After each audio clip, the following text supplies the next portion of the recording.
Bapak Ibu semuanya, Assalamualaikum warahmatullahi wabarakatuh.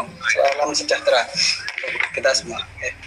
Yang terhormat Pak Erwin, yang terhormat Pak Jajang sebagai tim Satgas COVID dari PPNI, yang terhormat Bapak Ketua PPNI, DPP PPNI Pak Harif Fadilah, Bapak Ketua PPID Bapak Samsul, Ketua IPD PD Jateng Bapak Suparsi, dan teman-teman semuanya, baik itu dari Ikatan Perawat Dialisis Indonesia maupun dari HPUI.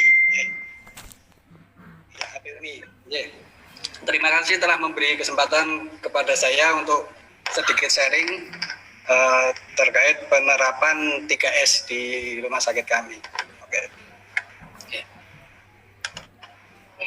Izin slide slow mungkin yang sudah berapa?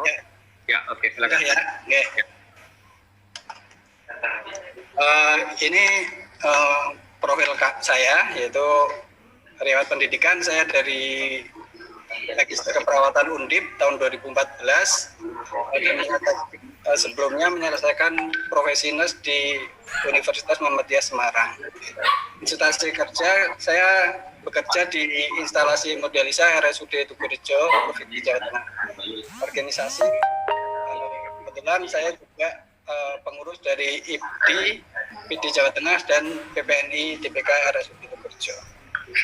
Sore hari ini saya ingin sedikit membahas terkait satu, yaitu review pelayanan hemodialisis di era pandemik ini.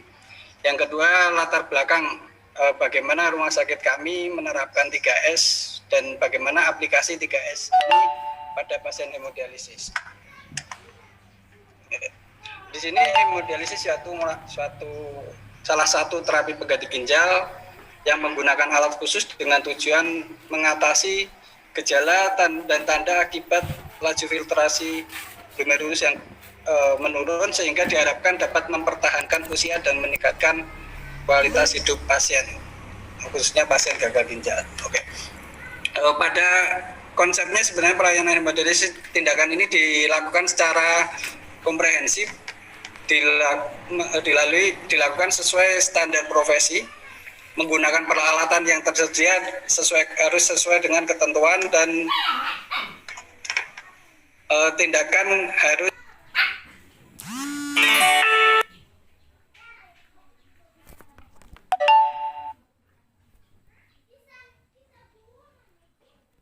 unit kami, unit hemodialisis. Pada dasarnya hemodialisis termasuk pelayanan yang berisiko tinggi. Kenapa? Karena pada di sini di pelayanan hemodialisis ini merupakan risiko penularan penyakit infeksi, salah satunya hepatitis B dan C. Begitu juga di era pandemi ini, pada pasien dialisis rentan tertular. Selanjutnya, setelah kita mengkaji, kita akan melakukan penentuan diagnosa keperawatan. Nah, di sini sudah ada standar diagnosis, jadinya akan memudahkan teman-teman untuk menentukan diagnosis keperawatan. Selanjutnya, setelah kita menentukan diagnosis, selalu merencanakan. Ini sudah ada SL, standar luaran dan standar intervensi. Nah, selanjutnya tinggal implementasi dan evaluasi sesuai dengan respon pasien. Nah, ini tahapan suatu penegakan diagnosis dan penentuan luaran serta intervensi keperawatan. Yang pertama pasti menganalisis data, selanjutnya kita mengidentifikasi masalah, merumuskan dan menentukan luaran dan menentukan intervensi yang akan kita lakukan. Nah, ini ada contoh kasus di kami. Kami akan memaparkan sedikit suatu kasus pada 17 Juni kemarin 2017 jam 7:30. Ini ada pasien masuk dari IGD. Pasien masuk ini kita anamnesis adanya keluhan sesak nafas, lemas, dan merasa pusing, mual dan pusing. Selanjutnya oleh petugas IGD dilakukan pemeriksaan fisik kandaan umum, yaitu gelisah, tekanan darah 186/73. Nah, di 120 RR, temperatur SpO2. Selain itu juga kita ukur berat badan dan tinggi badannya. Nah, karena adanya keluhan sesak napas dan pasien gelisah, temperatur 38, kita ada curiga. Nih, selanjutnya kita mencurigai adanya COVID, kita lakukan screening. Dari kita screening ke keluarga menyatakan kontak COVID tidak diketahui. Dan tapi pasien ini mengalami batuk kurang lebih 1 minggu. Selanjutnya melakukan pemeriksaan diagnostik. Ini hasil terlampir yaitu HB udah 8, terjadi penurunan pada hemoglobin, leukosit, tetapi ada peningkatan di ureum dan kreatinin. Ureumnya sampai 209 dan kreatininnya 14. Oke. Selain darah hemoglobin, leukosit, ureum dan kreatinin, pasien tersebut kita lakukan pemeriksaan BGA. Kita dapatkan adanya penurunan pH, PCO2, PO2 dan penurunan HCO3 dan peningkatan pada PO2. Oke. Selain laboratorium, pasien tersebut kita lakukan ronsen, ternyata terdapat pneumonia yang progresif. Oke. Setelah adanya hasil dan pengawasan di IGD, selanjutnya pasien itu karena kondisinya memburuk tersebut, pasien tersebut kita rujuk di ICU. Nah, kebetulan di ICU ini karena tadi pasien ini didiagnosis medis adanya PDP, kita mencurigai adanya COVID, makanya kita memerlukan sebuah ICU yang untuk isolasi atau tekanan negatif. Ini di Rumah Sakit Tugu kebetulan kita sudah menyiapkan ICU khusus isolasi COVID tersebut. Nah, selain ICU isolasi COVID juga kebetulan di kami di ruang isolasi tersebut kita sudah memasang sebuah unit hemodialisis untuk pasien-pasien yang memerlukan dialisis. Nah, pada di ICU pasien tersebut kita lakukan pemeriksaan tambahan. Setelah kita lihat pasien tampak puncak, adanya anemis, ya, terus ronki positif, adanya edema ekstremitas.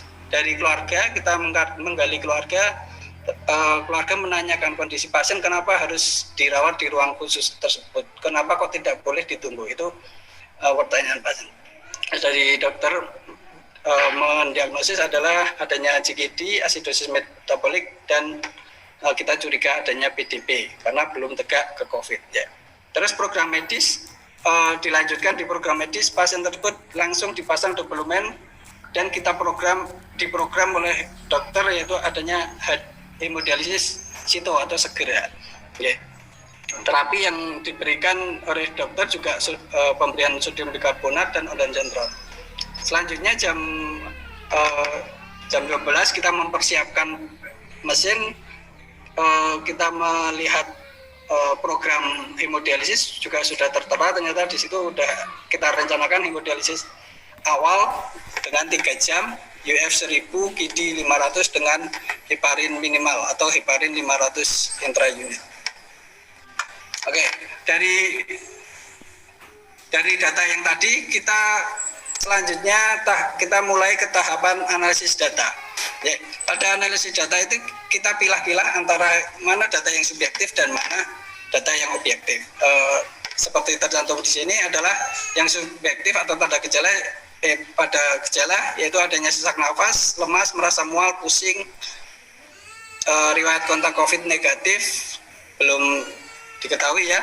Jadinya riwayat batuk kering kurang lebih 1 minggu dan keluarga menanyakan alasan dirawat ruang khusus tersebut. Oke, dari data objektif kita lihat dari tandanya ada pasien tampak gelisah, pucat, ronki positif, adanya edema ekstremitas dengan tekanan darah 186/73, nadi 120, RR 32, temperatur 38 dengan SpO2 98%. Berat badan mengalami peningkatan, kita lihat tadi. Terus adanya laboratorium, dari laboratorium tadi sudah ada HB, leukosit, trombosit, ureum, kreatinin, dan hasil BGA. Oke. Setelah kita menganalisis data, kita menentukan diagnosis keperawatan. Cara menentukan diagnosis keperawatan tadi sudah dijelaskan oleh Dr.